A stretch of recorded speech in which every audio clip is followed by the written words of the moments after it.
তরুণরা দয়া করে মনোযোগ দিয়ে শোনেন আমি কি বলছি। একটু চিন্তা করো, তোমার জীবনের সার্থকতা কোথায়? যদি তোমার জীবন মানে হয় শুধু একটা ভিডিও গেম থেকে অন্য ভিডিও গেম, যদি তোমার জীবন মানে হয় শুধু টিভি শোয়ের একটা পর্ব থেকে অন্য পর্ব, তুমি কিসের জন্য চেষ্টা করছো? এতে কি আসে যায় যদি তুমি একটা ভিডিও গেমে ট্রফি জিতো অথবা 100% সিনক্রোনাইজেশন পাও? এতে কি আসে যায়? কি এমন হবে এতে? পৃথিবীর জন্য তা কোনো পরিবর্তনই আনবে না। তুমি কতগুলো পুশ আপ করতে পারো এটা কেউ গুরুত্ব দেয় না। তোমাকে এর চেয়ে বেশি কিছু চিন্তা করতে হবে, এর চেয়ে বড় উচ্চ মর্যাদাশীল কিছু চিন্তা করতে হবে। এবং যখন তুমি সেটা করা শুরু করবে, আল্লাহ তোমাকে সুখ দিবেন। যখন তুমি সত্যিকার অর্থেই চেষ্টা করবে, জীবনটা তখন অর্থবহ হবে। আর জীবনটা যখন অর্থবহ হবে, সুখ এবং আনন্দ এনে দেবে। যখন তোমার জীবনে কোনো প্রচেষ্টা থাকবে না, তখন জীবনের কোনো অর্থ তুমি খুঁজে পাবে না। তুমি তখন কোনো কিছুতেই কোনো সুখ বা আনন্দ খুঁজে পাবে না। তুমি যতই গান শোনো, তুমি যতই ঘুরতে বেড়াতে যাও, যতই পার্টি করো, তোমার জীবনে কখনোই সুখের দেখা পাবে না। তোমার সব সময় বিরক্ত লাগবে, নিজের কাছে নিজেকে ভালো লাগবে না। গুরুত্বপূর্ণ হচ্ছে প্রত্যয়, যেটা তোমাকে উপলব্ধি করতে হবে। তোমাদের তরুণ প্রজন্মকে হতে হবে অসম্ভব, অসম্ভব এবং অসম্ভব প্রত্যয়ী। আল্লাহ বলছেন ওয়ান্না সায়াহু সাওফা ইউরা। আমার খুবই পছন্দের একটি আয়াত, এবং আমি এই আয়াতটি দিয়েই শেষ করতে চাই। এবং তার প্রচেষ্টা বা প্রত্যয় খুব শীঘ্রই দেখা যাবে। তার চেষ্টা খুব শীঘ্রই কি দেখা যাবে। এ প্রসঙ্গে আমি বলতে চাই, তুমি যখন কাউকে তোমার রিজিউম দেখাও, আমি অমুক স্কুল থেকে গ্র্যাজুয়েট হয়েছি, আমি অমুক অমুক জায়গায় কাজ করেছি, অমুক অমুক প্রজেক্টে কাজ করেছি, তখন তুমি তোমার রিজিউমে লেখো তোমার রেজাল্ট নাকি তোমার প্রচেষ্টা? তুমি তোমার প্রচেষ্টার কথা লিখো না, তুমি লিখো তোমার রেজাল্টের কথা। তুমি লেখো না যে তুমি আসলে অনেক কঠোর পরিশ্রম করেছো ফাইনাল সেমিস্টারে এবং পরীক্ষাটা দিতে গিয়ে অর্ধমিত হয়ে গিয়েছিলে। এগুলো তুমি তোমার সিভিতে লেখো না। তুমি লেখো তুমি অমুক অমুক প্রজেক্টে কাজ করেছো, কিন্তু এটা লেখো না যে তোমাকে অনেক অনেক কষ্ট করতে হয়েছে। তাই নয় কি?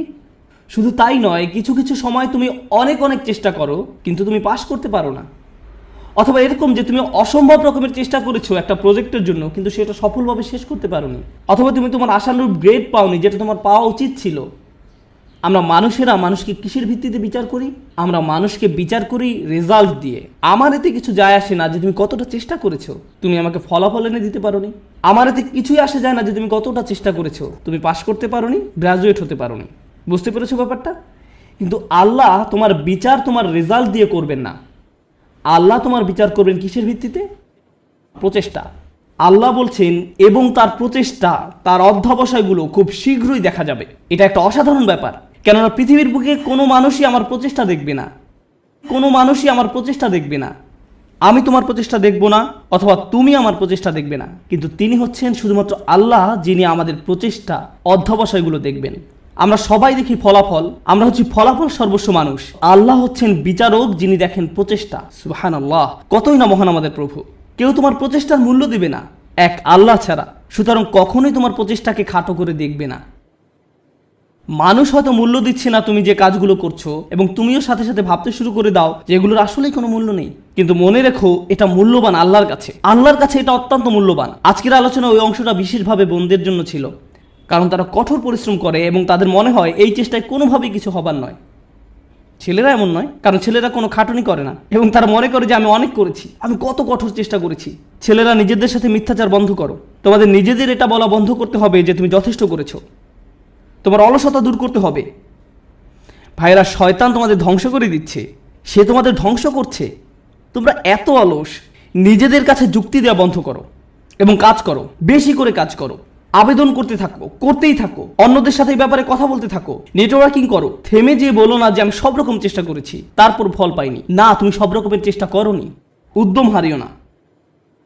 এটা করা তোমাদের শিখতে হবে। তোমরা তোমাদের বোনদের কাছ থেকে শেখো। তারা হলো একটু একটু অপেক্ষা করো, আমি তোমাদের ব্যাপারেও বলবো। কিছুক্ষণ পরেই তোমরা আর খুশি হবে না। তোমাদের সমস্যা কি জানো? সুখের সন্ধানের কথা এখন ভুলে যাও। তোমাদের সমস্যা হলো তোমরা সর্বদা নিজেদের ব্যাপারে অনিশ্চিত। তোমরা সবসময় ভাবছো আমি যথেষ্ট নই বা আমি হিসেবের মধ্যেই নেই। হাততালি থামাও। তোমাদের ব্যাপারগুলো সহজভাবে নিতে হবে। তোমাদেরকে বলছি না, তোমাদের এমনিতেই সব কিছু যথেষ্ট। হালকাভাবে নাও। মাশাআল্লাহ, মাশাআল্লাহ। অপরপক্ষে তোমাদের শান্ত হওয়া দরকার। আমার এমন বন্ধুদের সাথে দেখা হয়েছে যারা ইসলাম নিয়ে পড়াশোনা করছে, তারা কোরআন শিক্ষা করছে, কিন্তু আমার এখনো সব শব্দ শেখা হয় নাই। হ্যাঁ ঠিক আছে আন্টি, শান্ত হন, আপনার সব মুখস্থ হয়নি। আল্লাহ আপনাদের ফলাফলে আগ্রহী নয়। তিনি কিসের প্রতি আগ্রহী? তিনি আগ্রহী আপনার প্রচেষ্টায়। আপনার প্রচেষ্টায় ফলাফল নিয়ে উদ্বিগ্ন হওয়া বন্ধ করুন। আপনি আবার ফল নিয়ে খুব দুশ্চিন্তা করবেন না। আপনি এখনো যা জানেন না, যেটা এখনো অর্জন করতে পারেন নাই, সেটা নিয়ে আপনি বড্ড বেশি ভাবেন। অর্জন নিয়ে চিন্তা করা বন্ধ করুন এবং আন্তরিক, অকৃত্রিম, সর্বোচ্চ যতখানি সম্ভব চেষ্টা করে যায়। আমি বলছি এমনটা করলে আল্লাহর কাছ থেকে ফলাফল আসবেই, কিন্তু সেটা তার সময়সূচি অনুযায়ী আসবে, আপনার নয়। দুইজন মানুষ একদম একই পরিমাণে চেষ্টা করবে, কোনো একজন দেখা যাবে তার চেষ্টার ফলাফল নগদে পেয়ে যাবে এবং কাউকে বছরের পর বছর অপেক্ষা করতে হবে সমানভাবে ফল পাওয়ার জন্য। এটা আল্লাহর হাতে। এজন্য আপনি বলতে পারেন না সে তো অনেক সুফল পেয়ে গেল আর আমি কিছুই পেলাম না, আমরা তো একই রকমের চেষ্টা করলাম। এটা ঠিক না, না, এটা পুরোপুরি অন্যায্য। কারণ সেই হিসেব আল্লাহর কাছে ন্যস্ত এবং আল্লাহ শুধু এটাই দেখতে চেয়েছেন যে আপনি কতটা চেষ্টা করেন। ধরুন দুজন মানুষ একদম একই পরীক্ষা দিল। আমার ক্লাসে এমনটা ঘটেছিল, তারা একদম একই পরীক্ষা দেয়। একজন অনেক বেশি পরিশ্রম করে, সে দিন রাত সারাক্ষণ পড়াশোনা করে। এই প্রোগ্রামে আসার আগে সে আমার বন্ধু ছিল, আমরা দুজন বন্ধু ছিলাম। আমি এখন তার শিক্ষক এবং আমি তাকে বলছি যে চলো ঘুরতে যাই। না, আমাকে পড়তে হবে। আমি তোমার শিক্ষক? না, আমাকে পড়তে হবে, পরীক্ষা আছে। আমি তোমার পরীক্ষা সহজ করে নিব, আমি তোমাকে অতিরিক্ত ক্রেডিট দিব। না, আমার পড়া আছে। এই মানুষটা দিন রাত পড়াশোনা করে। আমি জানি যে সে কি পরিমাণ চেষ্টা করলো, তার প্রচেষ্টার কথা আমি জানি। কিন্তু জানেন, সে তার ক্যারিয়ারে খুব উজ্জ্বল, ব্যবসায় এত দক্ষ, পেশাগতভাবে ভীষণ চটপটে ছিল। কিন্তু ব্যাপারটা এমন যেন আল্লাহ তাকে আরবি শেখার জন্য তৈরি করেননি। সে যত বেশি শিখুক না কেন, সে বেশি নম্বর তুলতে পারতো না। কোন মতো পাশ করতো, কোনো মতেই পাশ করতো প্রতিবারই। আর তার পাশের ছেলেটাই অতিরিক্ত প্রতিভাবান, আমার দেখা সবচেয়ে অলস এক মানুষ। সে ক্লাসে সারাক্ষণ ঘুমাতো, কিন্তু সে প্রত্যেকবারই 99 বা 100 পেত। এতে আমার খুবই রাগ হতো। আমি সেই ছেলেকে শূন্য পেতে দেখতে চাইতাম। আমি চাইতাম যে সে শূন্য পাক, আমি যেন তাকে পরীক্ষার খাতা দিয়ে কঠিনভাবে চড় মারতে পারি। আর যেই মানুষটা পড়তে পড়তে নিজেকে শেষ করে দিচ্ছে, সে পরীক্ষায় ব্যর্থ হচ্ছে। শিক্ষক হিসাবে আমি হতাশ হয়ে গিয়েছিলাম। সেই ছাত্রের অবস্থা তাহলে কি চিন্তা করুন। শিক্ষক হিসাবে আমি হতাশ। কিভাবে সম্ভব যে এই ছেলেটা কোনো চেষ্টাই করে না আর সে ভালো ফল পাচ্ছে, এবং এই মানুষটা যত ধরনের চেষ্টা সম্ভব করছে আর সে কোনো ফলই পাচ্ছে না। মনে হতো যেন এটা অন্যায্য। কিন্তু জানেন কি, যখন এই দুই মানুষ আল্লাহর সামনে এসে দাঁড়াবে এবং দুজনই বলবে যে আমি আল্লাহর জন্য আরবি শিখেছিলাম, হে প্রভু, আমি আপনাকে সন্তুষ্ট করার জন্য আরবি শিখছিলাম, আল্লাহ তখন বলবেন, দেখি তোমরা কি করেছো। তাদের মধ্যে একজন দেখাবে 99 আর একজন দেখাবে 20 নম্বর। সেদিন আল্লাহর কাছে কোনটা বেশি মূল্যবান হবে? ও, সেই 20 নম্বর অমূল্য। সেদিন এটা মূল্যাতীত।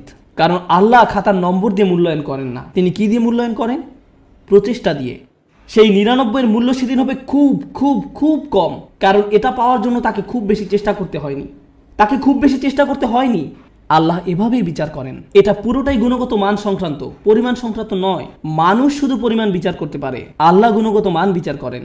আপনি এখন যা করছেন তার মান বিচার করুন, আপনার যাপিত জীবনের মান নির্ণয় করুন, আপনি যেই দিনটা পার করলেন তার মান, সকালে কি ধরনের নাস্তা আপনি খেয়েছেন, আপনি কার সাথে কথা বলেছেন, আপনি কিভাবে সময় ব্যয় করেছেন, আপনি কি করেছেন, আপনার দিনের মান কেমন ছিল, সেটা আগে ঠিক করুন এবং ইনশাআল্লাহ তাআলা তবে এই উম্মতের ভবিষ্যৎ খুব উজ্জ্বল। কারণ আপনি একবার যদি পরম সত্যের ব্যাপারে চিন্তা করা শুরু করেন এবং আপনি প্রভাব নিয়ে চিন্তা করা শুরু করেন, তবে এই ঘর থেকে নতুন চিন্তা ভাবনা আসা শুরু করবে, সৃজনশীলতা আসা শুরু করবে, নিত্য নতুন প্রজেক্ট আসা শুরু করবে, যেটা ক্রমান্বয়ে দুনিয়াকে বদলে দিতে পারে, সেটা দুনিয়াকে প্রভাবিত করতে পারে যেমনটা আর কখনো করেনি।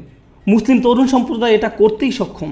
মুসলিম তরুণরা এটা করতে সক্ষম যখন তারা সঠিক সাধনার জিনিসটি খুঁজে পায়। আল্লাহ আযজা ওয়া জাল্লা এই মানুষগুলোকে, এই তরুণ সম্প্রদায়কে, এই উম্মতের বীর পুরুষ করুন, যারা সঠিক সাধনার সন্ধান করে। পরবর্তী প্রজন্ম এসে যেন বলে আমি তাদের হারাতে চাই, তারা ছিল যেন স্বর্ণতুল্য মানদণ্ড। বারাকাল্লাহু লি ওয়া লাকুম। আসসালামু আলাইকুম ওয়া রাহমাতুল্লাহি ওয়া বারাকাতুহু।